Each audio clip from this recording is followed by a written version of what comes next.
ውዴ ከኔ ጋር ያለው ፍቅር ነው፣ አላማው ፍቅር ነው። ውዴ የኔ ነው እኔ የእርሱ ነኝ እና ፍጹም ፍቅር እንዳለን ነው የሚያመለክተው ማለት ነው። ነፍስ ወደ ሰማይ ስትሄድ አዲስ የእውቀት አድማሶች ይከፈቱላታል ይላል። ከእግዚአብሔር ጋር የምናገኘውን ፍጹም ሰላም ነፍስ በእግዚአብሔር ብቻ እርካታ እንደምታገኝ የሚያስረዳ መጽሐፍ፣ ድንቅ መጽሐፍ ነው። ለሰለሞን የተሰጠው ጥበብ አጋንንትን እንዲያሰራ እንዲያደርግ አይደለም። ትልቋን ቤተክርስቲያን ብሎ በጥቃቅን ነገር ሰዎች ባስገቡት እሷም ማትለውን ትላለች እያሉ ነው እንትን ያሏት እንጂ እሱማ ማን ከፊት ይቆማል? ቤተክርስቲያን ትምህርቷን የምታስተላልፈው በስርዓተ አምልኳ ነው። ይሄ ዩካሪስቲክ ሚቴዎሎጂ ነው።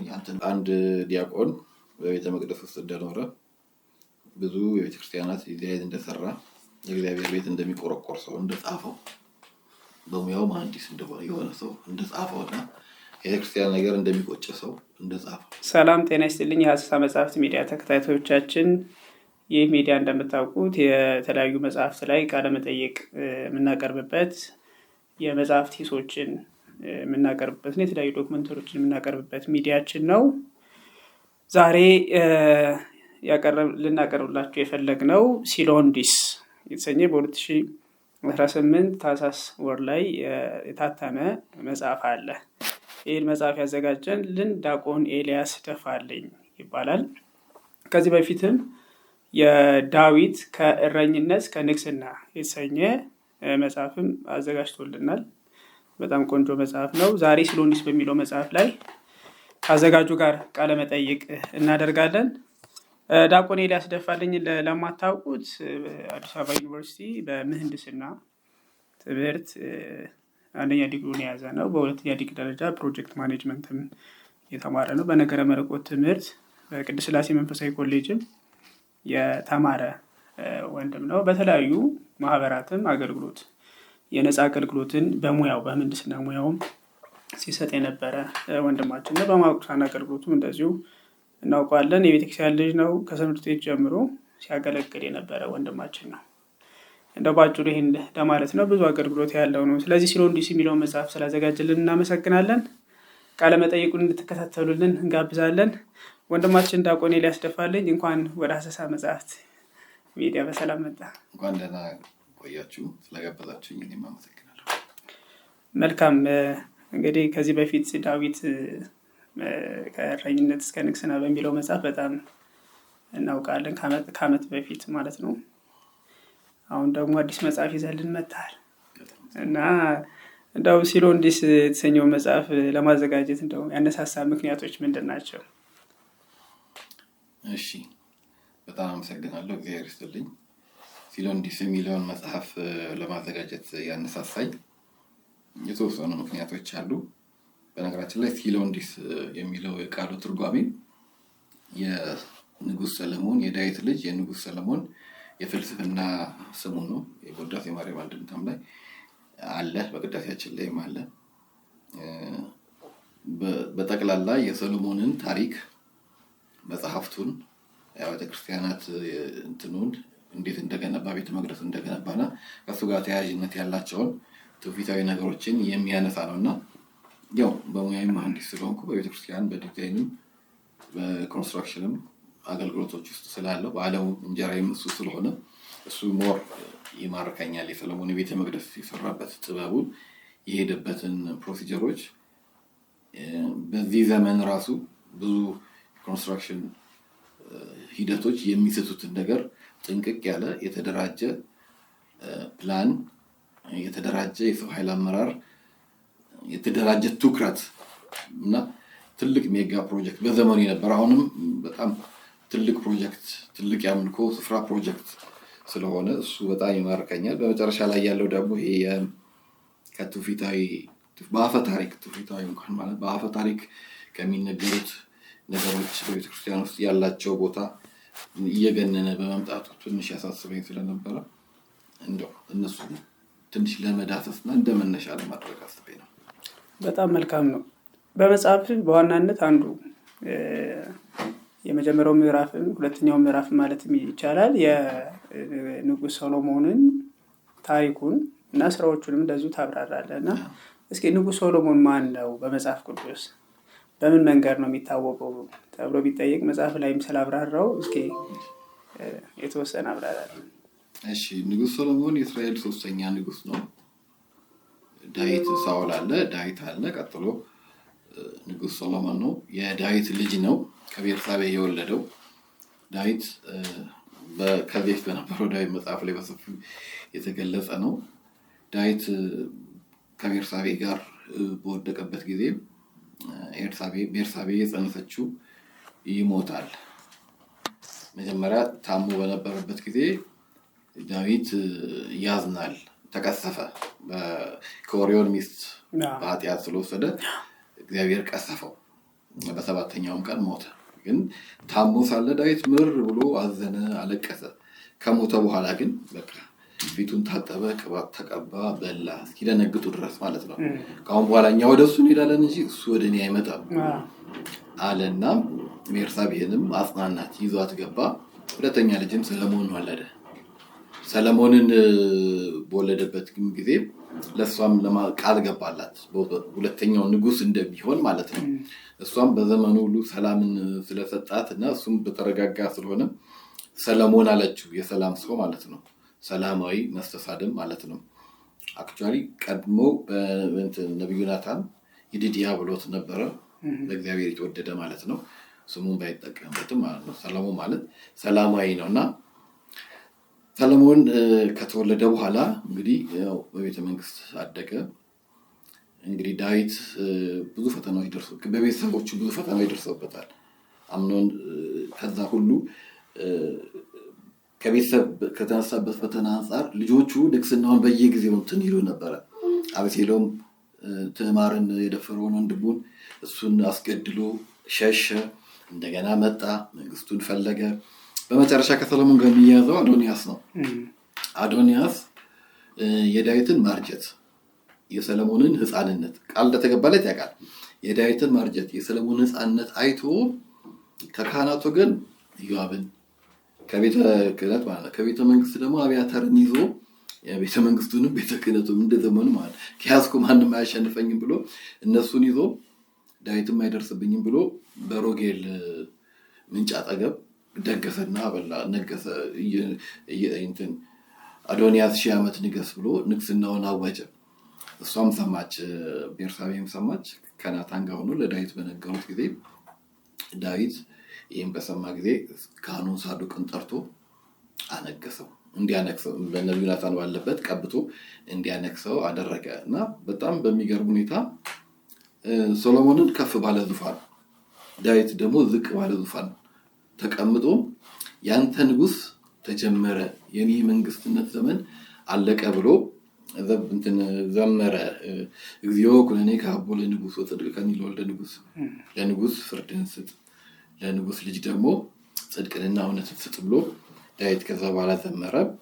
በዚህ ጊዜ አዶንያስ ንግስና የግማሽ ቀን ንግስና ነች። ደነገጠ፣ ፈራ። በኋላም ሞተ። በንግስና ቀጠለ ማለት ነው። በ12 ዓመቱ ንግስናውን ተቀብሎ እስራኤል ማስተዳደር ጀመረ። እያስተዳደረ ያለ እግዚአብሔርን ለመነ። እግዚአብሔርን ምን ትፈልጋለህ ሲለው ጥበብን አለና እግዚአብሔርን በልመናው ተደንቆ ጥበብንም ሀብትንም ሁሉን ነገር ከጠየቀው በላይ ሰጠው።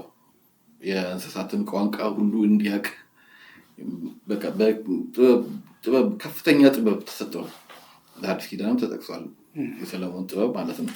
ያንን ጥበብ ሁለት መጥቀስ እንችላለን። ሁለት ሴቶች ሁለት ጋለሞቶች በ3 ቀን ልዩነት የወለዱትን ልጅ አንዱ የኔ ነው አንዷ ተኝታ ከገደለችው በኋላ የኔ ነው ብሎ ሲሉ እቺም የኔ ነው ስትል አምጡትና ለሁለት እንክፈለው አለ። የኔ ልጁ ያልሆነው ይከፈላለች፣ ያችኛው ደግሞ አዘነች። የእናት ልብ ስለሚያውቅ ማለት ነው።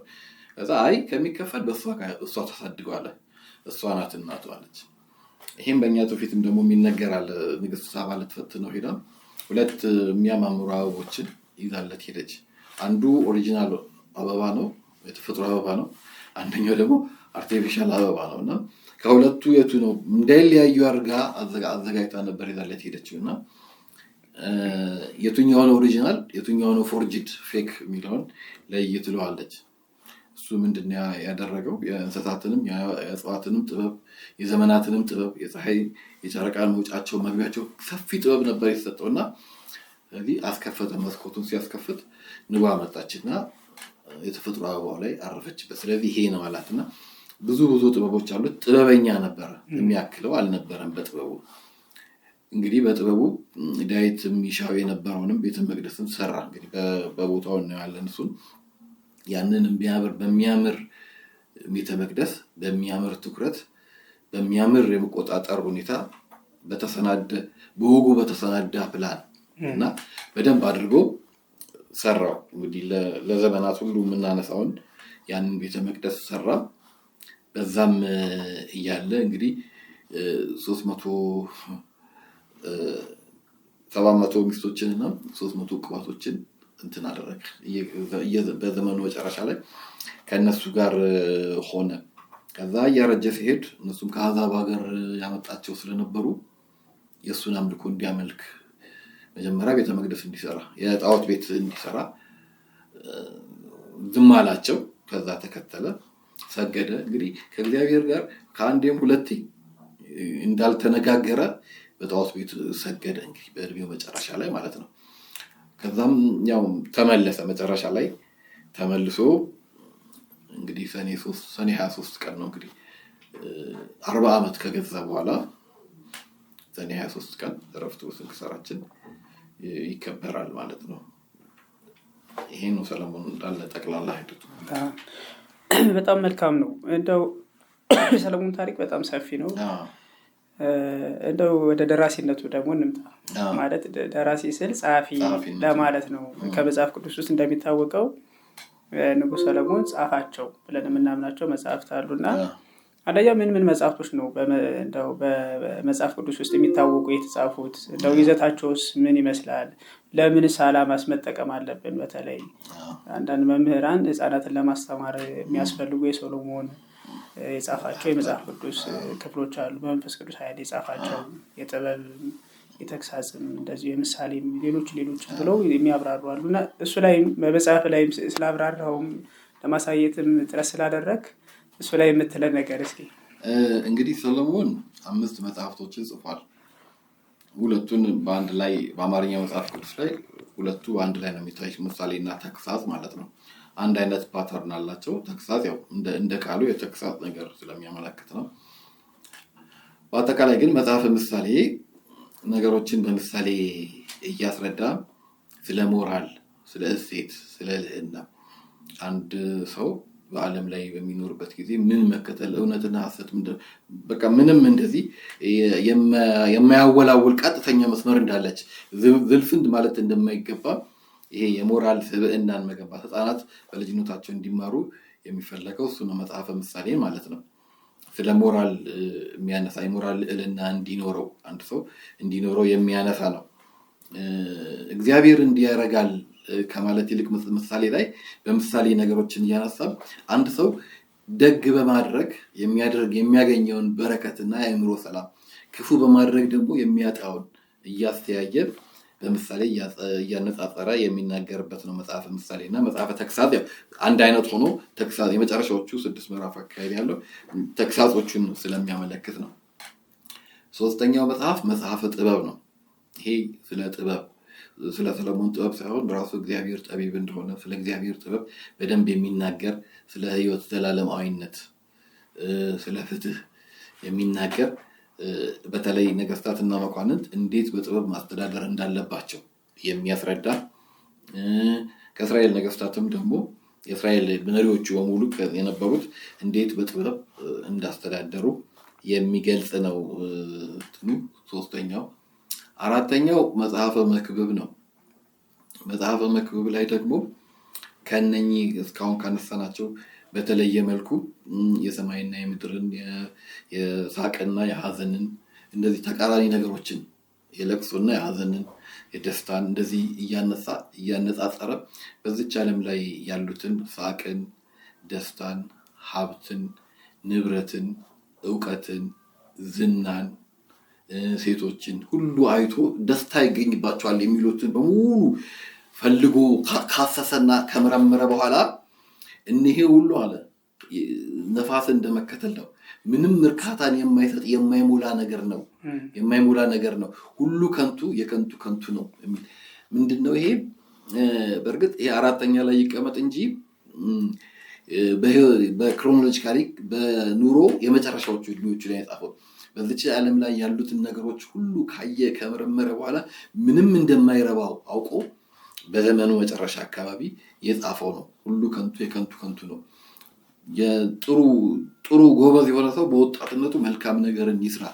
እነኚህን ነገሮችን ቅድም ያልናቸውን ነገሮች ሊያረኩ ይችላሉ፣ ግን ምንም የማይሞሉ ከሰማይ በታች ምንም አዲስ ነገር የለም፣ ነፍስ ምንም አታገኝም ብሎ እንደዚህ ደምድሞ የሚናገረው ነው። መኃልየ የመጨረሻው መኃልየ ሰሎሞን ደግሞ ከመክብብ ደግሞ እሱ ይለያል። በወጣትነቱ ቢጽፈው ማለት ነው። ነፍስ በመጨረሻ ከእግዚአብሔር ጋር ስለምታደርገው ግንኙነት ነው የሚናገረው። መኃልየ ሰሎሞን በጣም ድንቅ መጽሐፍ ነው። በእርግጥ መጽሐፉ ፈተና ደርሶበታል። ከመጽሐፍ ቅዱስ ቁጥርም አይደለም በሚሉ ግን ካውንስል ኦፍ ጂምኒያ ተወስኖ አይሁድም አስገብቶታል። በእኛም የገባ ነው እና ብዙዎች ግን እንደዛ አይደለም። እስቲል አሁን በዘመናችንም ሰዎች መኃልየ ሰሎሞንን ለክፉ ነው የሚጠቅሱት። መልካም ያደረጉ ብዙ ሴቶች አሉ፣ አንቺ ግን ከሌሎች ትበልጫለሽ የሚል አላግባብ የሚባክኑ ጥቅሶች አሉ። በሌላ ኮንቴክስቱን ያልተረዳ ጥቅስ ማለት ነው። ግን ይሄ ፍጹም የሆነ በጣም ጥልቅ የሆነ መጽሐፍ ነው እና እንደውም የበሰሉ ሰዎች መጽሐፍ ነው። ከትንሣኤ በኋላ ስላለው የሚናገር ስለ ሰማያዊ ሕይወት የሚናገር መጽሐፍ ነው። እንግዲህ በወንድና በሴት በፍቅር ግንኙነት አስመስሎ ሙሽራና ሙሽሪት እያለ በሙሽራው በጌታችን በመድኃኒታችን በኢየሱስ ክርስቶስና በሙሽሪት በቤተክርስቲያን መካከል ያለውን ፍቅርና ግንኙነት፣ በብሉይ ኪዳን ደግሞ በሙሽራው በእግዚአብሔርና በሙሽሪት በተባለችው በሕዝበ እስራኤል ባለው ግንኙነት፣ በሰው ነፍስና በእግዚአብሔር መካከል ያለውን ግንኙነት፣ የእመቤታችንን ቅድስናና ንጽህና የሚያነሳ ነው። ይህንን ብዙ እንትኖች ኮሜንት ኦሪገን አሁን በጣም በሚያምር ሁኔታ በጣም ተንትኖታል። እሱ በክርስቶስና በቤተክርስቲያን መካከል ያለውን ነው። ጎርጎርዮስ ዘኑሲስ ደግሞ በሰው ነፍስና በእግዚአብሔር መካከል ያለውን ፍጹም ግንኙነት ቅድም በመክብብ ላይ ምንም አዲስ ነገር የለም እንዳላለ ሁሉ በዚህ ላይ ምን ይላል? ነፍስ ወደ ሰማይ ስትሄድ አዲስ የእውቀት አድማሶች ይከፈቱላታል ይላል። እንደ ሌሎቹ መጽሐፍ ይሄ መጽሐፍ ተሳለኒ፣ ተዘክረኒ፣ ማረኒ የሚሉ ነገሮች የሉትም። ከሰማያዊ ከእግዚአብሔር ጋር የምናገኘውን ፍጹም ሰላም ነፍስ በእግዚአብሔር ብቻ እርካታ እንደምታገኝ የሚያስረዳ መጽሐፍ፣ ድንቅ መጽሐፍ ነው።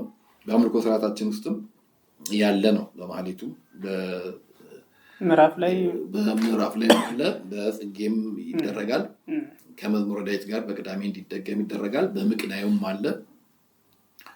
በሰዓታቱ የሱ ኮንተንቶች ሲምቦሊካሊ እየወሰዱት እነኛን ቃላቶች በብዛት አለ። በጣም መልካም ነው። ስለዚህ የንጉሥ ሶሎሞንን መጽሐፍት ህፃናቱም አዋቂውም በደንብ ሊያነባቸው የሚገቡ የመጽሐፍ ቅዱስ ክፍሎች ናቸው። አሁን እንደውም መጽሐፈ ምሳሌንና መክብብን እንደውም ከመንፈሳዊ ዓለም ውጭ ያሉትን ሰዎች እንደ ሞራል ኮምፓስ መሆን የሚችል ነገር ነው። ቢያነቡት የሞራል ልዕልናን የምናገኝበትን ነገር በደንብ አድርጎ ያሳያል። መጽሐፈ ምሳሌ በተለይ ማለት ነው። ጥበብ ይገኝበታል። ሁለት ነገሮችን ተቃራኒ ነገሮችን አሊጎሪካሊ እያየ እያነጻጸረ ፓራሌልን ደግሞ እያደረገ ድሃ እንዲህ ነው ሀብታም እንዲህ ነው እያለ ሰነፍ በልቡ እንዲህ ይላል እያለ እያነጻጸረ የሚያስቀምጣቸው ነገሮች ስላሉ ለሞራል ግንባታ ትምህርት በተለይ ልጆች እኮ በቤተክርስቲያን ሲያድጉ ይሄን እየተማሩ እንዲያድጉ ይደረጋል። መጽሐፈ ምሳሌና ሲራክን ተምሮ እንዲያድጉ ይደረጋል። ካህናትም በየቀኑ በሚጸልዩት ከኪዳን ጋር አያይዘው መኃልየ ሰሎሞንን እንዲጸልዩ ይደረጋል። የበሰሉ ሰዎች ስለሆነ ማለት ነው። አንዳንድ ሰዎች ጾሩ ያልጠፋለት ሰው ይሄን እንዲያነብ አይመክሩም አባቶች። ምክንያቱም ያንን ሲምቦሊዝም የሰራው በወንድና በሴት ፍቅር እያመሳሰለ ስላደረገው ወደ ሌላ ነገር እንዳይወሰድ ነገሩ ያልገባውና ከዚህ ዓለም ትራንሴንድ አድርጎ ሰማያዊ ዓለም ማሰብ የማይችል ወጣኒ የሆነ ባየው ይላሉ። የበሰለ ሰው ቢያየው የበሰሉ ሰዎች መጽሐፍ የተባለውም ለዛ ነው። በጣም መልካም። በመጽሐፍ ላይ የንጉሥ ሶሎሞን ታሪክን በደንብ ተብራርቷል። ይዘታቸውን የጻፋቸውን በመጽሐፍ ቅዱስም እንደዚሁ ተነስቷል እና እንደው ሶሎሞን ጥንቆላና ስማት ምንና ምን ናቸው ቢባል ምን ትለናለህ? አሁን ካለው ሁኔታ አንጻርም አገናኝተህ ታብራራለህ እንችላለን?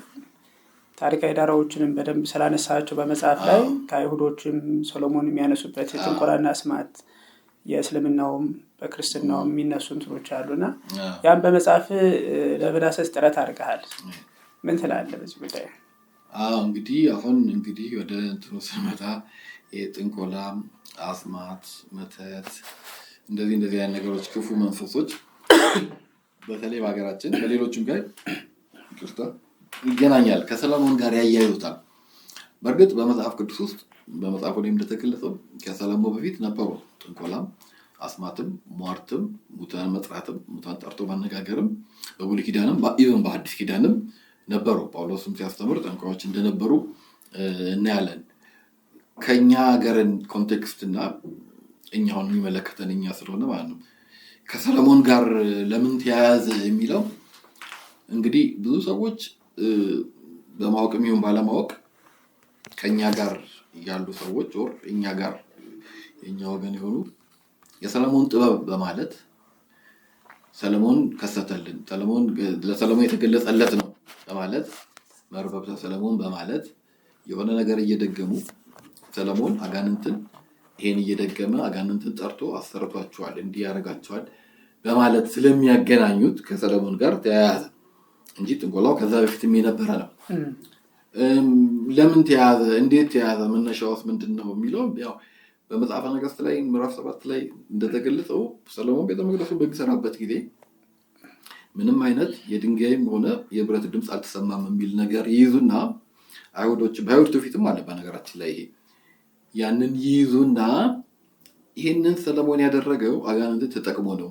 አንድ ትላለች እንዲህ እያሉ ታሪኩ በሰፊው እዛ ጋር አለ። እሷን ለማግኘት እሷ የሆነ ቦታ ተደብቃለች። እሷን ለማግኘት አጋንንቱ ይመጣል፣ እንደዚህ ያደርጋል። በአጋንንት ጥበብ ይሄንን ያንን ነገር ጸሎት እያደረገ አጋንንቱን ጠርቷቸው አጋንንቱ ስለሰሩለት ነው የድንጋይ ድምፅ ምናምን ያልተሰማው ለዛ ሁሉ የሰው ኃይል የተሰራው ብለው ያስባሉ። ከዛ ዲሴንድ አድርገው እስካሁን ይመጣሉ እና ይሄ የሰለሞን ጥበብ ነው፣ አገር በቀል እውቀት ነው እያሉ እንትን ያደርጉታል።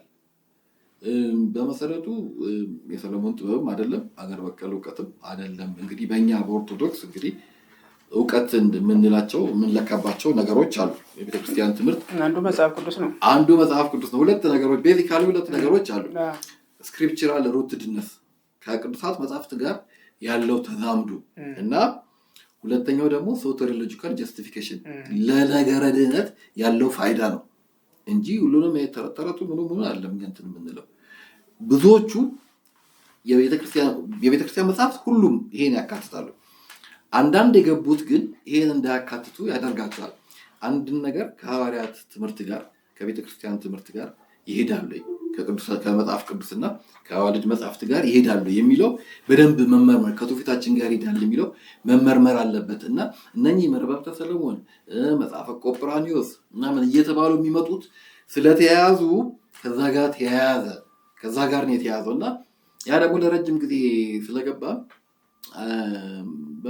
በሚያሳዝን ሁኔታ ማለት ይቻላል በመጽሐፍቶቻችን ውስጥም እየገባ መጥቷል። በአንዳንድ መጽሐፍቶቻችን ውስጥ ከ15ኛው ክፍለ ዘመን ከዛ በኋላ ከየዘመናቱ በኋላ እየገባና እየረበሸን ሰዎችም ክፉ እንዲናገሩን ከኛ ወገን ያልሆኑ ሰዎች እኛን የሚወቅሱት በእነኚህ ነው እና ከዛ ጋር ስለተያያዘ ነው ከሰለሞን ጋር የተያያዘ ጥንቆላ ቀድሞ የነበረ ነው።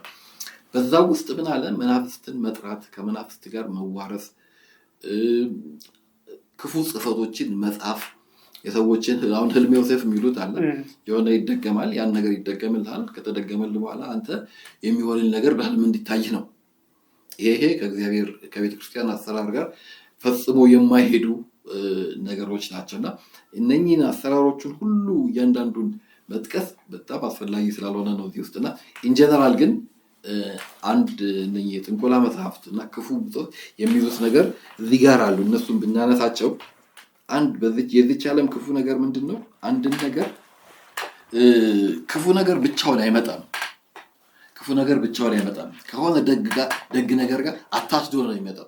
ይሄ ጥንቆላው ስርዓት ሌላው አንደርቢው ምኑ ሰለሞን ገለጸልን ምናምን እያሉ ስለመጡ ከሰለሞን ጋር ስላያያዙ የኛ ህዝብ ደግሞ ለእምነቱ ስሱ ስለሆነ ያንን ይዘው ነው እንትን በነገራችን ላይ ይሄ በዲድስቅልያም በፍትሐ ነገሥቱ የተወገዘ ነው።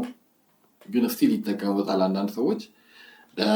ፍትሐ ብሔሩም በወንጀለኛ መቅጫው በዚህ ላይ ተቀምጧል፣ አንቀጹ ተገልጿልና የተወገዘ ነው። የሰውን ደካማ ሕሊና ገብቶ ተመልክቶ ማጭበርበር ማለት እና ያንን ነገር የሚያጭበረብሩበት እንትን ብዙዎቹ የእግዚአብሔርን ስም ስለሚጠሩ የእግዚአብሔር ይመስላቸዋል፣ ቤተክርስቲያናዊ ይመስላቸዋል።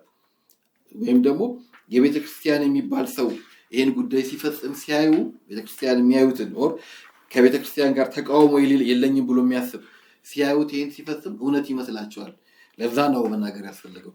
ምክንያቱም በቤተክርስቲያን ውስጥ ሆነው ይሄን ነገር መስራታቸው የሰዎችን የአማንያንን እንትን አቢዩዝ አድርገው ስለሚሰሩ ማለት እና ሲጀምሩ ገና በስመ አብ ወወልድ ወመንፈስ ቅዱስ ብሎ ለሚጀምሩት ናቸው። እነኚህ መናፍስታዊ አሰራሮችን ጽሁፎቻቸው ሲጀምሩ ገና ሲጀምሩ በስመ አብ ወወልድ ወመንፈስ ቅዱስ ብሎ መግቢያ አለው። አንደኛ መግቢያ አለው። ከዛ ገቢር አለው። ገቢር የሚባል ነገር አላቸው። ይሄን ጸልየ ከዛ በኋላ እዚህ ጋር እንዲያደርገ እዚህ ጋር የእስጢፋኖስ ማር አድርገ ይሄን አድርገ ምናምን ይሄን እባብ አድርገ መጥፎ አስጸያፊ ነገሮችን መጽሐፉ ላይ ያለ ያገኙታል። የጥቅምት 17 ማር የጥቅምት ማር አድርገ የእስጢፋኖስ ማር ብሎ ከዛ የጥቅምት 17 በ16 ተቆርጦ በ16 ማታ ተቆርጦ እንደዚህ ያድርገው መዋሃጃ ያደርጋሉ። ሰይጣንን የሚወራረሱበት ከዛ የሚመልሱበትም አለ። ከዛ ያ ደግሞ ያ መንፈስ ከመጣ በኋላ እነሱን እንዳይጎዳቸው መጠበቂያ የሚል ከእጽዋት የተሰሩ እንደዚህ በጣም ጸያፍ ነገሮችን ይጠቀማሉ። በሁለተኛ ደረጃ ማለት ገቢሩ ኦብጀክት ሊሆን ይችላል። ያንን ነገር ከጸሎቱ ጋር የሚደረግበት ድርጊትም ሊሆን ይችላል። እንዲህ ይሄን ከተደረገ በኋላ ለግብረ ሥጋ ግንኙነት እንዲያታደርግ ለዚህ ጊዜ እንዲያታደርግ ብሎ እንደዚህ ሊሆን ይችላል። ብቻ መመለሻ የሚሉት ምንድነው? የገቢር ክፍል ሆኖ ያን ጉዳይ ከፈጸመ በኋላ ቢሳሳት እንደገና መመለሻ ሪዱ ማረያ ማለት ነው። ሊቀለበስ ይችላል ብሎ ማለት ነው። መጠበቂያ ደግሞ ያ ነገር እሱን የሚያደርገው ሰው እንዳይጎዳው እጽዋቶችን ይሄኛው መጠበቂያ ይሄ ነው፣ ይሄ ማረጊያ ይሄ ነው እያሉ ምን ያደርጉታል? የድህነትን ነገር በጣም አንደኛ ስጋ ያደርጉታል። ሁለተኛ ደግሞ በጣም ፕሮሲጀራል ያደርጉታል። በካልኩሌሽን ማለት ነው። እንደ ሜካኒክስ ነገር ይሄን አድርገህ እንዲህ አድርገው በአቋራጭ ለመጽደቅ ነው ሁሉ ምን ለማድረግ አሁን ቀላል እኮ ነው። አሁን እኮ ህሊና ያለው ሰው እኮ አንድን ነገር ክፉ ነገር የሚሆን ደግ ነገር ያልሰራበትን ነገር መሻት ያላደረግከውን ነገር ለማድረግ መጠበቅ እንዲህ ማድረግ በራሱ ፍጹም መንፈሳዊ እንዳልሆነ በቀላሉ ቅድም እንዳልነው ግን ምንድነው የዚች ዓለም ክፋቷ ምንድነው? ክፉ ነገር አይመጣም፣ አታችመንት አለው፣ ተይዞ ይመጣል። የሆነ ደግ ነገር አለው። መጨረሻ ላይ ጠንቋዩ የሆነ ነገር ካደረገ በኋላ የገብርኤል እንትን አድርግ ይላል። ኦር ደግሞ የሆነ በገጠር አካባቢማ የንግስ ቀን ካህናቱ ሁሉ ሰብስቦ ሊያበላ ይችላል ያሰውዬ። ስለዚህ ይሄ የምዕመናንን በጎ ሕሊና አቢዩዝ ያደርጋል ማለት ነው። ንጹሃን ሰዎችንም ሰለባ ያደርጋል። በመጽሐፍ ላይ እንደውም አንዱ ሴት ያልደረሰ ወንድን ሁሉ እንዴት መስታወት ይባላል። ያ ነገር ህፃናት ራሱ በማያውቁት ነገር ልጆች ሰለባ ሁሉ እንዲሆኑ ያደርጋል። አሁን ይሄን ነገር እንግዲህ ሁሉ ከሰለሞን ጋር ያገናኛል። ከሰለሞን ጋር አሁን ምንድነው ሰለሞን ገለጸልን ምናምን ብሎ የሚያደርጉት ነው። ሌላ የሚጠቀሙ ምንድነው? ጠልሰም ያደርጋሉ። በቁመት ልክ በሌላ አድርገው እዛ ላይ መጻፊያ ጽሁፍ ማለት ነው ይጽፋሉ። ስዕል አስልተው ጠቅልለው ወይ ወገብ ላይ ወይ አንገት ላይ እንዲታሰር ያደርጋሉ። እና አሁን የጠልሰም ሳይንስ ብሎ ደግሞ አንዳንድ ነገሮች ያደርጋሉ። ይሄ አርቱ ምን ማለት አይደለም፣ ግን ከሱ ጋር ተያይዞ የሚመጣው ስፒሪቹዋል ነገር ግን ክፋት አለው። በስዕሉ ላይ ኃይል አለ፣ በሚጻፈው ላይ ኃይል አለ ብሎ ማለት ነው። ሌላኛው የሚደግሙት ጸሎት አለ። ሌላው ደግሞ አስማት አለ። በዝንቱ አስማት ከዛ ቃላቶችም አሉ። በዝንቱ ቃላት ብሎ ይላል። ከዛ ልመና አለ። ከዛ ለገብረ ከሊ ላመት እንዲህ እያለ ለሚጸልይለት የሚደገምለት ጸሎት አለ። ካዘጋጀ በኋላ መጨረሻ ላይ ለገብርኤል ምናምን ነገር እያለ የአስደጋሚውን ስም ይጠራለትና እንደ ቅዱስ ጸሎት ይደገምለታል ማለት ነው። ሌላ የማረጋገጫ እንትን አለው፣ የማረጋገጫ ክፍል አለው። በጣም በሚገርም ሁኔታ ይህን ካደረገ በኋላ ይሄ ፍቱን ነው ኦር ፍቱን ውእቱ ፍቱን እያለ ኮንፊርም ያደርጋል። ያ ጽሁፉ ላይ መጨረሻ ከጨበላ ይህ ለዚህ ፍቱን ውእቱ ማረጋገጫ ኮንፊርሜሽን ይሰጣል። ሌላው ደግሞ በጣም የሚያሳዝነው ማሳሰቢያ ይጽፋሉ። ከዛ ይህንን እንትን ያለ እውቀት ያደረገ ከመናፍስቱ ጋር ልዩ ግንኙነት ሳይኖረውና እውቀት ሳይኖረው ያደረገ በራሱ ነው እኔ ኃላፊነት የለብኝም አይነት አድርገው እንግዲህ ይሄ የተቀደሰውን የእግዚአብሔርን ቃል አቢዩዝ አድርገውት በስመ አብ ብለው ጀምረው ይረብሻሉ። ይሄ መብታቸው ነው፣ ሊያደርጉ ይችላሉ። ግን ከቤተክርስቲያን ጋር አታች ማድረጋቸው ተገቢ አይደለም። አሁን በትምህርት ቤቶችም በምኖችም በአንዳንድ ቦታ አለቃ ለማ በመጽሐፋቸው እንደገለጹት ተማሪዎችንም እንዲህ እንትን እያደረጉ ለእንትን ማድረጊያ ማለት ነው እንደ ቢዝነስ ገቢ ማግኛም በተወሰነ ጊዜ ሊጠቀሙበት ሞክረዋል። ማለት መምህሩ ጎበዝ ለሚለው ኦር ደግሞ ዘመዴ ለሚለው ኦር መምህሩ ሁሉም ካለ ይሄን የሚከተለው ሰው ማለት ነው ጎበዝ ለሚለው ኦር አካላትን ሁሉ ሆነ ሌላ ነገር ሰርቶ ተማርቶ ማድረግ ለማይችል ለሱ በመስጠት እየተላለፉ አንዱ ለምሳሌ የአንዱ መስተፋቅር ገቢሩ ሌላ ነው፣ የሌላ መስተፋቅር ገቢሩ ሌላ እና እርስ በርሳቸው እየተቀያየሩ ለዘመናት መጥቶ አሁን ያውከናል። እንግዲህ ስለዚህ ይሄ ነው ጠቅላላ እንትኑ የቤተክርስቲያኗ ትምህርት እንደሆነ አድርገው የሚያቀርቡ የኖርማቲቭ ቸርች ፕራክቲስ አድርገው ማቅረባቸው ሁሉ ሰዎች ተገቢ እንዳልሆነ ሲኖዶስ እንግዲህ በደንብ ለማስረዳት ብዙ ጥረት አድርጋለች መጽሐፏ። ይሄ እንደውም በመጨረሻ ላይ ይሄ ስለ ንጉሥ ሰለሞን የሚሰሩ አፈ ታሪኮች እንዲሁም በእርሱ ስም የሚፈጸሙ ምትሃታዊ ጥንቆላዊ ድርጊቶች መነሻቸው ከመደበኛው የቤተክርስቲያን አገልግሎት ኖርማቲቭ ቸርች ፕራክቲስ ፍጹም የተለዩ መናፍስታዊ ድርጊቶች ኦከልት ፕራክቲስ መሆናቸውን ለማስገንዘብ ነው የመጽሐፉ ዋና ዓላማ እንጂ እዚህ ውስጥ እያንዳንዱን ጠቅሶ ትማር ከሆነ ጥንቆላ ማስተማር ነው የሚሆነው። ግን እነኚህ ሁሉ አካሄዳቸው ለሰለሞን የተገለጸለት ጥበብ አለ፣ ድንቅ ጥበብ እንዲያስተዳድር አስተዳደረ፣ ቤተ መቅደሱ እንዲሰራ ቤተ መቅደሱን ሰራ፣ የእንስሳትን ቋንቋ ማወቁ፣ የፀሐይ የጨረቃን መውጫቸውን ማወቁ ድንቅ ጥበብ ሰጥቶታል እንጂ ለሰለሞን የተሰጠው ጥበብ አጋንንትን እንዲያሰራ እንዲያደርግ አይደለም። ማንም ሰው በስመ አብ ወወልድ ወመንፈስ ቅዱስ ብሎ አጋንንትን ማባረር ይችላል፣ ፍጹም እምነት ያለው ሰው ማለት ነው እንጂ የተለየ ሌላ ካልኩሌሽን አድርጎ አጋንንት መስህብ አጋንንት የሚሉታል ጠርተው አጋንንትን ጠርተው የሆነ ነገር አሰርተው ይሄዳሉ። ወይወር በአጋንንቱን ቅድም የጠቀስከው አፈጻ በሰርድ ፐርሰንት ተጠቅሞ አጋንንቱን በዛ ውስጥ ማነጋገር መስታወት ከፊት አስቀምጦ ማለት ነው። አጋንንቱን ራሱ ተዋርሶ ማነጋገር አለ። እንደዚህ አይነት ነገሮች ጸያፍ ነገሮቹ በእኛ ቤተክርስቲያን ስም ማድረግ አይቻልም፣ አይደሉም። በመጽሐፍ ቅዱስም ሲመዘንም አንዱ የበላይ መጽሐፋችን መጽሐፍ ቅዱስ በዛም ሲመዘን እንደዚህ አይነት ነገሮች የሚጸየፈው እግዚአብሔር የሚጸየፈው ነው። መጽሐፍ ቅዱስ ስለ አጋንንትም ስለ አስማትም ስለ ጥንቆላም በደንብ ግልጽ የሆነ ትምህርት ያለው ነው። የኤክሳኗ ትምህርት አድርጎ ከሰሎሞን ጋር እያገናኙ መተንተንና ማስረዳት ተገቢም አይደለም። እንደው እዚሁ ጋር ተያይዞ ሶሎሞን በኢትዮጵያ ስለ ጽሁፍና የጥንቆላ አስተሳሰብ በመጽሐፍ ላይ ምሳሌ ለመስጠት ብዙ አልደፈርክምና እዚህ ላይ የምትለን ነገር ይኖር ይሆን? ቅድም እንዳልኩት ነው እንግዲህ እነኚህ በአይሁድም ያሉ ኢቭን በእስልምናውም ያሉ አፈ ታሪኮች በመጽሐፍቶቻችን ለመግባት ሞክረዋል፣ ገብተዋል። በአንድ ብታዎቻችን አልፎ ገብተዋል። እንግዲህ ይህን አባቶች ቁጭ ብሎ ማጥራት ይኖርባቸዋል።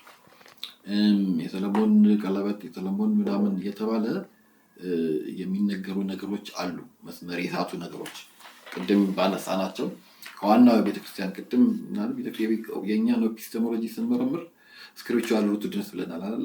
ቀጣይነት አለው ከአባቶች ከሐዋርያት ትምህርት ጋር ከዲድስቅልያችን ጋር ከፍትሐ ነገሥታችን ጋር ከሌሎችም መጽሐፍቶቻችን ጋር ተያያዥነት አለው ወይ የሚለውን እየመረመርን ማውጣት አለብን። ይሄ ሱፐርስቲሺየስ የሆኑ ነገሮች ሰዎች መጽሐፍ ትርጓሜ በሰዎች እጅ ከገባበት ዘመን ጀምሮ ማለት ነው ሰዎች የፈለገው እኔ ሳሳትም እንግዲህ ማንም አላየኝም።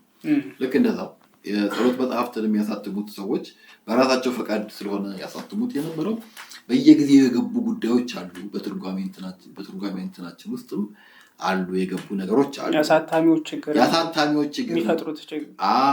አንዳንዶች መጽሐፍ እኔም ራሱ በዘርግ ያደረግኳቸው አሉ እርሊ ላይ የሌሉ አሁን ግን ያሉ ዘርዓ ያዕቆብን በደንብ አድርጎ ሪፊት አድርጓቸዋል። ጦማረት ፍት ላይ በደንብ አድርጎ እንትን ብሏቸዋል፣ ሪፊት አድርጓቸዋል። የማያስፈልጉትን ማለት ነው መቼ እንደገቡ እንዴት እንደገቡ ያሉትን ነገሮች እንትን ብሏቸዋል። እና ይሄ በሚማሩ ተማሪዎች ፔፐራቸውን በዚህ ቢሰሩ አንዳንድ መጽሐፍት አንዳንድ ገድል አንዳንድ ነገር ቢሰሩ ጥሩ ነው። ምክንያቱም ይሄ ስፉጣን አሁን ሰዎች እየተነሱ እቺን ትልቋን ቤተክርስቲያን ብሎ በጥቃቅን ነገር ሰዎች ባስገቡት እሷም ማትለውን ትላለች እያሉ ነው እንትን ያሏት እንጂ እሱማ ማን ከፊት ይቆማል? ዶግማቲክ ነገር ተቀምጦ ማን ነው? ትልልቆቹ በእርግጠኛነት አይቆሙም። የፈረንጅ ተመራማሪዎቹ ምናምኖቹ ትልልቆቹ የሌላ እምነት ተከታዮች በእርግጠኛነት ደፍሮ አይናገሩም። ግን እኛ ገባ ለዚህ ዲያቆን ነበር ቄስ ነበር ነው የሚሉ ሰዎች ግን በተለይ ታድሶዎች የፕሮቴስታንታዊ ታድሶ አቀንቃኝ ሆነው ነው የሄዱ ሰዎች ያውቁታል እኮ የውሸት እንትን ይላሉ። ሰበብ እየፈለጉ እዚህ ጋር እንዲህ ብላችኋል፣ ሰለሞን ቤተ መቅደስ በሚያሰራበት አጋንንትን አዟል፣ እንዲያርጓል እያሉ የሰዎች መሳለቂያ ስለሆንን በደንብ ሊታይበት ይገባል። መንፈሳዊ ተቋማት ይህንን መጽሐፍትን የማጥራት ሂደቱን በደንብ ሊያዩበት ይገባል። በጣም መልካም ነው ወንድማችን። ተከታታዮቻችን እንግዲህ ሲኖዶስ በተሰኘው የዲያቆን ኤልያስ መጽሐፍን መሰረት አድርገን ነው እየተነጋገርን ያለ ነው። አሁን እንድትከታተሉን እንጋብዛለን። ከምህንድስና ሙያ ጋር በደንብ አገናኝተህ እንዲሁም ደግሞ የብሉይ ኪዳን ንባብህንን በደንብ ተጠቅመህ የአብራራው አንድ ክፍል አለ በመጽሐፍ ላይ። አንዱ እሱ ምንድን ነው የሶሎሞን ቤተ መቅደስ አሰራር ጉዳይ ላይ ነው። ሙያዊ ትንታኔ ያስታውቃል። የመሐንዲስ አይን ነው ያን የመጽሐፍ ቅዱስ ታሪክን በዛ መንገድ አይቶ ለትንታኔ የሚያቀርበው ማለት ነው። ስለዚህ እስኪ ስለ ሶሎሞን ቤተ መቅደስ አሰራር ታሪካዊ ዳራውንም በተወሰነ መልኩ እናንሳውና የተሰሩበት መንገድ ማቴሪያሎች ሁሉ በደንብ ተተንትነዋል። የሰው ኃይሉ የማን ሪሶርሱ በደንብ ነው እንትን ያደረከው። እንደውም አሁን ካለው የአንድ ሰራተኛ ሂሳብ ጋር ሁሉ አገናኝተ በዛ ዘመን ላይ የነበሩት አይሁዳውያን ይህን ያህል ቁጥር ነበሩ። እንደገና ደግሞ ሌሎች የሚኖሩ ደግሞ በዛው አካባቢ የሚኖሩ ሰራተኞች ነው ደግሞ ይህን ያህል ሺህ ነበሩ ብለው በደንብ ካልኩሌት ያደረከው ነገር አለ። የአርኪቴክቸር ጥበቡን በጣም በአስደናቂ ሁኔታ ሁሉ ነው እንትን ያደረከው የተነተንከው። ንጽጽርም እየሰራ የተነተንከው አለ። በኋላ ከፈረሰ በኋላ ለመስራት ጥረት ተደርጓል። እንደገና ያን ንጽጽር ሁሉ ሰርተዋል። ከመጀመሪያው ጋር የሚነጻጸር ሁሉ አይደለም ብለህ ማለት ነው። እንደሱ እሱን እስኪ ከሙያዊ ምህንድስና እውቀት ጋር በመጽሐፉ ላይ ስላብራራው እሱ ላይ አስተያየት ብትሰጠን። እሺ እንግዲህ ሰለሞን ያው መጀመሪያ ቤተ መቅደሱን ሊሰራ ያሰበው እንግዲህ ዳዊት ነው። እንግዲህ ዳዊት በዛ ሁሉ ቅድስና እንግዲህ ስለ ቤተ መቅደስ መስራት አልቻለም፣ ባጠፋው ጥፋት ማለት ነው። ሰለሞን እንዲሰራ ሲፈቀድለት አስቀድሞ ዳዊት ግን ለማዘጋጀት ሞክሮ ነበር። ለወርቁ ዕቃ ወርቁን አዘጋጀው፣ ለብሩ ዕቃ እንዲያዘጋጀው እያለ ዳዊት ያዘጋጃቸው ነገሮች ነበሩ። ከዛ በኋላ ለሰለሞንም የተገለጸለት አለ በመንፈሳዊ እንትን ዲቫይን ሪቪልድ የሆነ ፕላን ዲቫይን ኢንስፓየርድ የሆነ ነገሮች አለ። ያንን ሁሉ ይዞ ግን ሰለሞን በጥበብ ነው ያደረገው። ከቤተ መንግስቱ ቀድሞ ነው ቤተ መቅደሱን የሰራው። 7 ዓመት የፈጀበት ጥንቅቅ ያለ ፕላን ተዘጋጅቶ የመጀመሪያውን ዓመት የመዘጋጃ ዓመት ነው ያደረገው። በዛ ዓመት ውስጥ ከጢሮስ ንጉስ ከኪራም ጋር ውሎችን ተዋዋለ። የሊባኖስ እንጨቶችን ድንጋዮችን እንዴት እንደሚያመጣ ተዋውሎ ከዛ ሰዎችን 30,000 ሰራተኞችን አሰማራ። 30,000 ለእንጨት መጥረብ ማለት ነው። ከዛ በኋላ 153,000 እንደገና ተጨማሪ ሰራተኞችን እንደገና አዘጋጀን። ቅድም እንዳነሳ ነው ትውፊቶቹ የመጡበትን ማለት ነው። ድንጋዮቹን አሁን በዘመናችን እኛ ፕሪፋብሪኬትድ እንደሚባለው ማለት ነው ተገጣጣሚ ቤቶች እንደምንለው በአንድምታችን ላይ በግልጽ ተቀምጧል። በጢሮስ እንጂ በኢየሩሳሌም ባልለዘቡ ድንጋዮች ተሰራ። ጢሮስ ለዝበው ነው ተጠርበው፣ እያንዳንዱ ተጠርቦ ነው እዛ የመጣው ማለት ነው። በደንብ ጥንቅቅ ብሎ የተሰራ ነገር ነውና እያንዳንዱ ኤሌመንት በኤሌመንት እዛ እየተሰራ የመጣ ነው። በአርዘ ሊባኖስ እንጨቶችም እንደዛ አድርገው ሰፊ በረንዳ አለው። ያዕቆብና በለዘ የሚባሉ 2 የሚያማምሩ ግራንድ ኢንትራንስ አለው። እነሱ ላይ ደግሞ ሃይሊ ዴኮሬትድ ሆኖ እንትን ላይ በእያንዳንዱ ላይ በየሌየር ማለት ነው 100 የሮማን ፍሬዎች ተስለውበት በቃ በሚያምር ነው አገላለጹ ያለው ማለት ነው። ከዛ በኋላ ቅድስቱና ቅድስተ ቅዱሳኑ በ3 ክፍል አድርጎ በደርብ አድርጎ እንዴት አድርጎ እንደሰራው ቁመቱን ሰፋፊ ግንቦችን አድርጎ ስቴብል እንዲሆን ሰስቴኔብል እንዲሆን ናቹራል ማቴሪያል ስለሆነ ሰስቴኔብል እንዲሆን ከዛ ደግሞ የብሉይ ኪዳን ማጥመቂያዎችን፣ መሰዊያዎችን፣ መቅረዞችን እንዴት እንዳደረገ ማኔጅመንቱ ኮንስትራክሽኑ እንዴት ማኔጅ ያደረገበት እነኛ 30,000 ተብሉት ሰራተኞችን በ3 ፈረቃ ነው የተከፈሉት። የመጀመሪያው ፈረቃ 1 ወር ይሰራል። ይሄ 1 ወር ሲሰራ 2 ፈረቃዎቹ ቤታቸው ያርፋሉ።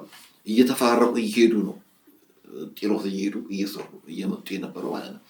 ከዛም እንትኖቹን ለእያንዳንዱ 80,000 ድንጋይ የሚሰበስብ 70,000 ደግሞ ድንጋዩን የሚፈጥ ከዛ ደግሞ 3,000 የሆኑ ፎርማኖችን ጋንግ ሊደሮችን እነሱን አሰማርቶ በቃ አመራሩ እንትን ነው በቃ በደንብ አድርጎ ነው ሲቆጣጠር የነበረው ማለት ነው። በደንብ አድርጎ ነው የተቆጣጠረው። በደንብ ውል ፈጽሟል። ብዙ ኮንትራቶችን ፈጽሟል። የመጀመሪያው የፕሪፓሬሽን ዘመን ነው። ከዛ በኋላ ያለው ደግሞ የመሰረት እና የመጀመሪያ ፕሪፓሬሽን ከዛ የመሰረት ነገር ሰሩ። ከዛ የመዋቅሩ ስራ ደግሞ ከ2 እስከ 6 ዓመት የፈጀበት ዋና ዋና ስትራክቸራል ኤሌመንቶችን በደንብ አድርጎ ካስቀመጠ በኋላ በመጨረሻው ዓመት የውስጥ የማጋጋጥ በወርቅ የሚለበጡ ነበሩ። እነሱን የማጋጋጥ ስራ የመዳብ የነሐስ ስራዎች የነበሩ ለእያንዳንዱ ለሚያስፈልገው ለቤተ መቅደሱ አገልግሎት የሚያስፈልጉትን ነገሮች ካደረገ በኋላ በመጨረሻው ዓመት ጠቅላላ የፊኒሽንግ ነገር ሳይቱን የማጽዳት እንዳለ እያንዳንዶቹን የማጠናቀቂያ ስራ አድርጎ እቃዎቹን ሁሉ ሰርቶ ያስረከበበት ሁኔታ ነው። በመጨረሻም ነው ጸሎቱን ጸለየ። በቃ የዘመኑ ጸሎት ማለት ይቻላል። በዚህ ቤት የሚጸልየው ለዘላለም እሰማለሁ ብሎ እስካሁን እኛ የምንጠቀምበትን ቃል ኪዳን የተቀበለበት ነውና ድንቅ ነው አሰራሩ። ሰፊ ከኛ ጋር በብዙ ትሪሊዮኖች የሚገመት ነው። በእኛ ከረንት ኮስቱ ምን ሊመስል ይችላል እዛ ላይ ማሳየት ያስፈለገው። በእርግጥ በዛ ጊዜ ብዙ ሌበር ነገር ነው ያለው። አሁን ማሽነሪ ያለ ማሳየት የተፈለገው እዛ ጋር ኮስት ኤስቲሜሽኑ ምንድነው በጣም በትኩረት ነው የሚሰራው። አሁን እኛ ጋር ያለው ነገር ቤተክርስቲያን በትኩረት እየተሰራ አይደለም። አንዳንዶቹ እየተሰሩ ነው። ድሮ አብያተ ክርስቲያናት በነገስታቱ በመኳንንቱ እጅ ስለነበሩ የምናያቸውን ነገሮች በብዙ ወጪ በብዙ ጥንቃቄ ጊዜ ወስደው ነባአታ ጊዮርጊስ ሌሎችም ብዙ ታሪካዊ ነገሮችን ማየት እንችላለን። በጥንቃቄ የተሰሩ ናቸው። አሁን ግን በህንፃ አሰሪ ኮሚቴ ስር ወድቋልና በእነሱ ንጽህናና ቅድስና ይወሰናል። መዘረፉ እንዳለ ሆኖ ግን ጥንቅቅ ያለ ስራ የመሰራቱ ነገር ብዙ እንትን የለም። ደግሞ እየፈረሱ ነው። መጀመሪያም ፕሌዛንትም አይደሉም። እነሱን ነገር ሁሉ ትተን ፈንክሽናሊ ቅድም ከሰለሞን እኛ ወረስናቸው በጣም ብዙ ነገሮች አሉ። ከሱ በኋላ ብዙ ዴቨሎፕመንቶች አሉ። ከዛ የሰለሞን ቤተ መቅደስ ከፈረሰ በኋላ የዘሩባቤል ቤተ መቅደስ ተሰራ፣ የሄሮድስ ተሰራ። ዛሬ በደንብ ስላለ ሄሮድስም ሁለተኛው በጣም ዴኮሬትድ ሆኖ የመጀመሪያው ሞር ኦፍ ፈንክሽናል ነገር ነው ያለው። ያኛው ደግሞ በጣም ዴኮሬትድ ሆኖ ነው የተሰራውና ኃያሉ እግዚአብሔር የሚኖርበት ስለሆነ ከፍተኛ የሆነ ፕሮፌሽናል ኤክሰለንስ መጠቀም ያስፈልጋል። እዚህ ላይ ምንድነው ሲሰሩ አሁን ብዙ ጊዜ እኔ መሐንዲስ ነኝ እኔ አርክቴክት ነኝ በማለት ብቻ ይሰራሉ። እዛው አካባቢ ሰዎች በነፃ ላገልግል እኛ የሆነ በጣም ጥንቅቅ ያለ ዲዛይን ሰርተን ከተጀመረ በኋላ የአካባቢ ሰዎች ስለሆነ ብሎ ይሰሩታል እና በጣም እንትን አለና ምንድነው ለማለት የተፈለገው የሚሰራው የኃያሉ የእግዚአብሔር ቤት ስለሆነ በተቻለ መጠን ጥንቅቅ ያለ ፕሮፌሽናል ኤክሰለንስ የሆነ ሰው መሰራት አለበት። በደንብ ተደርጎ ቁጥጥር ተደርጎበት ሊሰራ ይገባል። ምክንያቱም ሰለሞን ከቤተ መቅደስ አስቀድሞ ነው የሰራው እና ምን ያህል ትኩረት እንዳደረገ ነው ያወጣው ወጪ። ይሄንን እኮ በነፃ አይደለም እኮ ከጢሮስ የሚያመጣው አይደል እንዴ? በሱ ምትክ እኮ ባርተር አድርጓል፣ ውል ተዋውሏል። ስንዴዎች ሊልክለት ምን ሊያደርግለት ወይን ሊልክለት ብዙ ነገሮችን ተዋውሏልና ያንን ማኔጅ ያደረገበት ነገር በጣም ደስ ይላል። የመጨረሻው ማይልስቶን ሴሌብሬሽን መጨረሻ እንዳለ ሲጨርስ ያደረገው ሴሌብሬሽን ከስራ በኋላ ያው በዘመናዊም በፕሮጀክት ማኔጅመንት ሴሌብሬት ሰው የሰራውን ነገር አድንቆ ወደሚቀጥለው ነገር እንዲሻገር ያደረገበት ነገር ለሰራተኞቹ የሚሰጠው ጊዜ አንድ ወር ይሰሩና ሁለት ወር ያሳርፋቸዋል። ባለሙያ ኪራም የሚባል ደግሞ ሌላ አንድ ዋና ሊደር ኮንሰልታንት ልትለው ትችላለህ። መሪ አድርገው ከንጉሱ ጋር ደግሞ የተዋለው አለ። በየጊዜው እሱ ፎሎ አፕ እያደረገ እና በጥሩ ሁኔታ ነው የተሰራው። ከዛ በኋላ ወደኛም ይመጣል ብዙ የባዛንታይን ሌሎች ዴቨሎፕመንቶች ነው ወደኛ ሀገር ስንመጣ ለኛ አክሱም አለ። አክሱም ኦልድ አክሱም 4 ማዕዘን የተሰራው አለ። በኋላ ላይ ደግሞ በክብ የተሰራው አለ። ከዛም የዛጌ ደግሞ የተሰሩ አብያተ ክርስቲያናት አሉ። የጎንደሪያን አለ። ከዛ አሁን ያለንበት አለና ዴቨሎፕመንት እየመጣ መጀመሪያ የሰለሞን ቤተ መቅደስ የሚመስል ባዚሊካ የሚባለው ስታይል የነበረ ከዛ በኋላ ደግሞ በጎንደሪያን ዘመነ መንግስት አካባቢ ክብ የሚለው በጣም እንትን እያለ መጣ። ቴዎሎጂካሊ በጣም ይገልጸዋል። ክብ የሚለው ማለት ነው። ሶስት አገልግሎቱ እንዳለ ሆኖ ክብ መሆኑ የእግዚአብሔርን ፍጹምነት ሰው ሁሉ ፓርቲሲፓቶሪ እንዲሆን እንደዚህ ነገሮችን ስለ እንትን የሚል ኢንከሬጅ እየተደረገ ነበር በሞደርን ዘመን ክብ እየተደረገ። አሁን ደግሞ ይሄ ጎቲክም ሌሎችም ዘመናዊ ነገሮች የተከተሉ። ዋናው ነገር ግን ምንድነው? ቤተክርስቲያን የምንሰራው ለአገልግሎቱ ነው። ምንድነው አገልግሎቱ? ቅዳሴ ለመቀደስ ነው። ቅዳሴ ሲቀደስ እንዴት ነው የሚያደርገው? ራሱ ቅዳንትኑ ስርዓተ ቅዳሴው እኮ ይመራናል አይደል? መጥቶ ወደ ምዕራብ ወጥቶ ቄሱ እንደዚህ ያነብ፣ ዲያቆኑ እንዲህ ዑደት ያደርግ እንዲህ ይሄ ፈንክሽናል ፍሎውን በደንብ ያሳያል። ምን እንደሚመስል ያሳያል። ምዕመናን በዚህ ቆሙ፣ ሴቶች በዚህ ቆሙ፣ ወንዶች በዚህ ቆሙ፣ ካህናት እንዲያደርጉ ያንን ተከትሎ 3 ክፍል ያለው መቅደሱን በጣም ያጎላ። አሁን ብዙ ትልልቅ አይደለም መቅደሱን እንትን ያደርጋልና አገልግሎቱን ሴንተር ያደረገ ነው። እንደውም አንዳንድ አብያተ ክርስቲያናት ጋር ኮር ቢዝነሳችን ምንድነው የሚለው በጣም ሚስ እያደረገ ነው። የኛ ኮር ቢዝነስ ቅዳሴ ማህሌቱ፣ ቅዳሴ አንደኛ፣ ከዛ ማህሌቱ፣ ሰዓታቱ፣ ሌሎችም ፍታቱ፣ ጥምቀቱ ናቸው። ከዛ በኋላ ነው ትምህርቱ የሚለው። ቤተክርስቲያን ትምህርቷን የምታስተላልፈው በስርዓተ አምልኮ ነው። ይሄ ዩካሪስቲክ ሚሲዮሎጂ ነው። አንተን የምንለው ሚሲዮሎጂ የምናደርገው እዛ ውስጥ ነው ያለው ሁሉ። ያንን ግን ተደራሽ ማድረግ ነው ያለብን። ቅዳሴ ምዕመናን ሳይገኙ ቅዳሴ አይቀደስ ያለ እንደ ስርዓቱ ምዕመናን በተገኙበት በደንብ እንዲገኙ አድርጎ ከዛ በኋላ ተደራሽ አድርገው የሚነበበውን በአማርኛ አድርገው ሌሎችንም በቃ ተደራሽ አድርገን ያንን ከዛ ከዋናው the nucleus of our worship እኮ ነው ቅዳሴው ነው። እሱ ላይ እንዲሳተፉ ማድረግ ነው። እሱ ላይ እንዲሳተፉ ማድረግና እንትናችንም ዴቨሎፕመንታችንም በዛ ዙሪያ ነው ማድረግ ያለብን እንጂ የስብከት ኦሪየንትድ የሆነ አዳራሽ ኦሪየንትድ የሆነ አንድ ጋር መቅደሳን አድርገን ሌላው ሰፊ የማድረጉ ነገር እንትን እያለ ነው። ልክ እንደ ካቶሊኮች ደግሞ ተቀምጠን ቆመን ነው የምናስቀድሰው። ተቀምጠን እንድናስቀድስ በዛ ሐሳቤ ነው እየተሰሩ ያሉት አንዳንዶቹና ልክ የቤተክርስቲያን አምልኮ ማስፈጸሚያ ነው እንትኑ ሳክረድ ፕሌሱ ቤተክርስቲያኑ ማለት ነው። ስለዚህ እሱን ለቅዳሴው ስዊት እንዲያደርግ ነው። ለቢዩቲው በኋላ ይመጣል። ለቅዳሴው ስዊት እንዲያነኛ እኮ ስዕላቱ ቅዱሳት ስዕላቱ እኮ እንትን አይደለ እንድንገናኝ ነው። የቴቱ ጋር ምን ይሳላል፣ ቤት በኩል በሩ ይሆናል፣ መስኮቱ ቤት ይሆናል የሚለው በግልጽ ስለተቀመጠ ትኩረት ማድረግ ብቻ ይፈልጋልና ከቤት ከሰሎሞን 3 ክፍል መሆኑን ኢስት ዌስት መሆኑን አቅጣጫውን ወደ ምስራቅ መስራታችን እነኚህ ነገሮችን ቤዚክ ፕሪንሲፕል ናቸው። እነኛን ተከትለን ዋናው ነገር ግን የኃያሉ የእግዚአብሔር ቤት ሆኖ ስለሆነ በትክክል መሰራት ያለበት የአምልኮ ስርዓት መፈጸሚያ መሆን አለበት። የአምልኮ ስርዓቷ ዋናው ቅዳሴ ነው።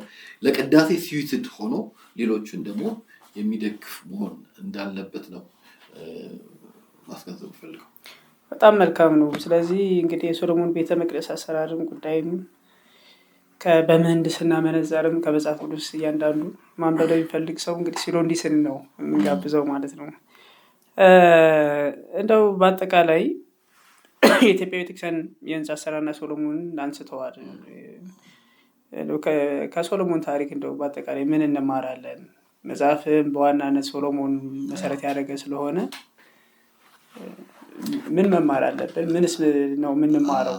ከሰሎሞን ታሪክ እንግዲህ በመጀመሪያ እግዚአብሔር ሁሉን ነገር መስጠት እንደሚችል ጥበብ። አሁን ሰሎሞን ጠቢብ የለም እንዳለ ያንን ስለለመነ በፍጹም ልቡ ስለለመነ እግዚአብሔር ሊሰጥ የማይጎድልበት መሆኑን ነው ፍጹም አድርጎ በቃ በደንብ እንዴት አድርጎ እንትን እንዳደረገው እሱ የጥበብ እንትን ነው። ከዛ በኋላ ደግሞ እንግዲህ ሰሎሞን ያንን ሁሉ ነገር ካደረገ በኋላ ያው ውድቀት አጋጠመው። ውድቀት ያጋጠመው በብዙ ነገር ነው። ኮምፕሌክሳንስ መርካት፣ በነገሮች መርካት እና እስከ መጨረሻው ለመሄድ መጨረሻ ላይ ዳተኛ ሆነ። ምክንያቱም አላስፈላጊ ከአሕዛብ ሴቶች ጋር አላስፈላጊ ግንኙነት መጀመሪያ ነው። ከማያስፈልጉ ሰዎች ጋር መቅጠም በራሱ እንትን ነው። አሕዛባዊ ፕሪንሲፕሎችን በቤተክርስቲያን መጠቀም በጣም ነውር ነው። አሁን ብዙ እንትኖችን ለአንዳንድ አገልግሎትን ለገንዘብ ማሰባሰብ ለምንም የሴኩላር ቲዮሪስን ነው የምንጠቀመው እና ሴኩላሪስቲክ አመለካከትን ይዘን ነው እንትን ያለ ነው ቤተክርስቲያን ጋር መኖር የምንፈልገው። ፍጹም መንፈሳዊ ቦታ ልክ እንደሷ ነው መመራት ያለብን። ኦርቶዶክስ ፉል ኦርቶዶክስ ህሊና አበውን ተረድተን እንደነሱ ነው ማሰብ ያለብን። የምናደርጋቸው ጉባኤያት ምኖችን በሙሉ ኦርቶዶክሲን እንትን ማድረግ አለበት። እሱ ከነሱ ጋር ገጠመ። ከዛ በኋላ በእድሜው መጀመሪያ እኮ ምንም አላሉትም። ኃያል ነው፣ ጠቢብ ነው፣ ምን ይችላል እና መጨረሻ ላይ በእድሜው መጨረሻ ላይ ግን እንትን አደረጉት። በቃ አማልክት ቤት ስራልን አሉት። ከዛ ዝም ሲላቸው ራሳቸው ሰሩ። ከዛ እናስገድ አሉት። ሄዶ ሰገደ። እግዚአብሔርን እንግዲህ ሁለቴ እንዳልተገናኘ እንዳልተነጋገረ እንደገና በአማልክት ቤት ተገኘ እና አላስፈላጊ ግንኙነቶችን አለማድረግ። በኋላም ደግሞ ያው መክብብን ሲጽፍ እኮ በእድሜው መጨረሻ አካባቢ ነው ሁሉ ነገር እንዳልበጀው በወጣትነቱ ያደረገው እንዳልበጀው እንዳልረባው አውቆ ነው በመጨረሻ እንትን ያለው። መጨረሻ መመለስ እንደሚያስፈልግ በጉብዝና ወራት ፈጣሪን አስቡልን። አዎ እንደዛ ብሎ ያንን ብሎ በቃ መመለስ እንዳለበትና ለኛ ምክርን አድርገው ምንም ነገር አይጠቅማችሁም በዚች ዓለም ላይ እኛ ጣፈንታችን ከሰማይ ነው። በዚች ምድር ላይ በዚች ምድር እስካለ ድረስ የዚች ምድርን በረከት እንወስዳለን። ማንም አይከለክለንም። ግን ፍጹም ሰላምን የምናገኘው መኃልየ ላይ እንዳለው ማለት ነው። ነፍስ ከእግዚአብሔር ጋር ስትገናኝ የእውቀት አድማሶቿ ይከፈቱላታል። ያን ጊዜ ፍጹም ሰላምን ታገኝ። እንደውም እዛ ጋር ምንድን ነው የሚለው? ውዴ ከኔ ጋር ያለው ፍቅር ነው፣ አላማው ፍቅር ነው። ውዴ የኔ ነው፣ እኔ የእርሱ ነኝ እና ፍጹም ፍቅር እንዳለን ነው የሚያመለክተው ማለት ነው። ያንን የምናገኘው በመጨረሻ መሆኑን ምንም በዚች ምድር ላይ ብንኖር ዘላለማዊ ተስፋን ማሰብ እንዳለ፣ መውደቅ እንዳለ፣ ኃያል ሆኖ እንደማይቀር መውደቅ እንዳለ መማር እንችላለን። ያው በመጨረሻ ተቀጣ አለ። እስራኤል ለሁለት ተከፈለች። ግን ምን አለ መጨረሻ ላይ? ስለ አባትህ ስለ ዳዊት ብዬ በአንተ ዘመን አላደረገው ማለት ከሱ በኋላ ባለው ተከፈለና እያንዳንዱ እንትን ደግሞ ቅጣት እንዳለው ደግሞ ብዙ መማር እንችላለን ማለት ነው ከሰሎሞን። ብዙ ትምህርት መቅሰም ይቻላል። የሰሎሞን ታሪክ ብዙ ነገር ያስተምራል። እንደው በመጨረሻ ወንድማችን ኤልያስ እንግዲህ ሲሎንዲስን ታትሟል። እንግዲህ ሰዎች በተለያየ መንገድ እየገዙ ያነቡታል እና እንደው አንባቢያን መጽሐፍን በምን መንገድ እንዲረዱ ትፈልጋለህ? በምን መንገድ ሲያንብቡት? ያው አንባቢያን ነፃነት አላቸው የሚያነቡበት፣ ግን እንደው በዚህ መንገድ ብታነቡት መጽሐፌንም ለመረዳት ጥረት ብታደርጉ ጥሩ ነው የምትለው ነገር ምናልባት ካለ? እንግዲህ አንባቢያን እንግዲህ በተለየ ቤት እንዲህ አንድ ዲያቆን በቤተ መቅደስ ውስጥ እንደኖረ ብዙ የቤተክርስቲያናት ዲዛይን እንደሰራ የእግዚአብሔር ቤት እንደሚቆረቆር ሰው እንደጻፈው በሙያው መሐንዲስ እንደሆነ የሆነ ሰው እንደጻፈውና የቤተክርስቲያን ነገር እንደሚቆጭ ሰው እንደጻፈው አብያተ ክርስቲያናት ዲዛይን ሲሰሩ ትኩረት ሊደረግባቸው የሚገቡ ነገሮችን እንዲያስብ እና እንደ አማኝ ደግሞ ቅዱሳት መጽሐፍቶቻችን ተበርዘው ማየት እንደሚያንገበግበው ሰው እነኛን ጠርተው ማየት እንደሚፈልግ ሰው አድርገው ቢያስቡትና ሁሉም ሰው እንደዛ እንዲያስብ ማለት ሁሉ ሰው መቼም ገንቢ አይሆንም፣ ግን አብያተ ክርስቲያናት ሲሰሩ ትኩረት እንዲደረግ። ምክንያቱም እኛ ቤታችን ባለን አቅም እኮ ቤት ስንሰራ ቤት ውስጥ ጽዳቱንም ቀለሙንም ምንም አሳምረን ጠብቀን በምንችለው አቅም እናደርጋለን። የእግዚአብሔር ቤትም ሲሰራ በሚቻለው አቅም ከፍተኛ ልዕልናና ከፍተኛ ጥንቃቄ ተደርጎበት እንዲሰራና ቅዱሳት መጽሐፍቶቻችን ላይ እንደው ሊቃውንቱም እንደው ብናይበት። አሁን ዘመኑ በጣም የከፋ ነው፣ ደብቃቸው አትችልም። አሁን እነኚህን ነገሮች እንደ ድሮ አገር በቀል እውቀት ማለት አይቻልም። አገር በቀል አይደሉም፣ ያው ትውፊታቸው ከሌላ የመጡ ናቸው፣ ማምታቻ ናቸው። አገር በቀል እውቀት በእርግጥ እንትን ሀርባሊስቶች ሊኖሩ ይችላሉ፣ ይሄ በቅጠል የሚያድኑ ማለት ነው። ከመናፍስት ጋር የተገናኘ ነገር በሙሉ ቤተክርስቲያን አትቀበለውም። ይህን ማወቅ አለባቸው። እሳቸው እኮ ይፈውሳሉ፣ ሊፈውሱ ይችላሉ። አንድ ነገር ስለፈወሰ ብቻ አይደለም። አልቲሜትሊ ሰይጣንም ይፈውሳል፣ ሊያድን ይችላል እኮ። ግን ቅጠሉን ብቻ አድርጎ ካዳነ አዳነ ሀርባሊስት ነው። ጥበብ ሊያውቅ ይችላል፣ ባህላዊ ጥበብ ምንድነው ያንን ነው። ግን ከሱ ጋር አሶሼት አድርጎ ይሄንን ጠዋት ሳይነጋ እንደዚህ ያደርገው የ7 ዓመት ልጅ ይሄን ቢያደርገው ይሄን በስንዴ ቢያደርገው ዘያገድፍ ይሆናል እንትና አይ ቃላቶች አይስትም። ይሄ ነገር ተረት ነው፣ ሆነ የለበትም። ሊሆንለት ይችላል እኮ በመናፍስት ኃይል ሊሆንለት ይችላል። ይሄንን ነገር ፍጹም የቤተክርስቲያን ትምህርት አለመሆኑን ጠንቅቀው እንዲያውቁ። እውነተኛ ፈውስ የሚገኘው ከመንፈስ ቅዱስ ነው። እውነተኛ ፈውስ የሚገኘው ከመንፈስ ቅዱስ መሆኑን እንዲረዱ ነው ፈልገው። በጣም መልካም ነው። እንግዲህ ተመልካቾቻችን ከዲያቆን ኤልያስ ጋር ያደረግነው ቃለ መጠይቅ ይመስላል። መጽሐፉን አንብባችሁ ሲሎንዲስ እንግዲህ በዚህ ዓመት ከታተሙ መጽሐፍቶች መካከል አንዱ ነው። እንድታነቡት፣ እንድትጠቀሙበት፣ እንድትወያዩበት ነው፣ እንድትነጋገሩበት እንፈልጋለን። የአሰሳ መጽሐፍት ሚዲያም አንዱ ዓላማ ይሄም ስለሆነ ማለት ነው። ወንድማችን እናመሰግናለን እዚህ ቃለ መጠይቅ ስላደረግከን። እኔም ስለጋበዛችሁኝ በጣም አመሰግናለሁ። ሀሳቤ ለህዝብ እንዲደርስ በደረጋችሁት ነገር በጣም ደስተኛ ነኝ። እግዚአብሔር ያክብርልኝ።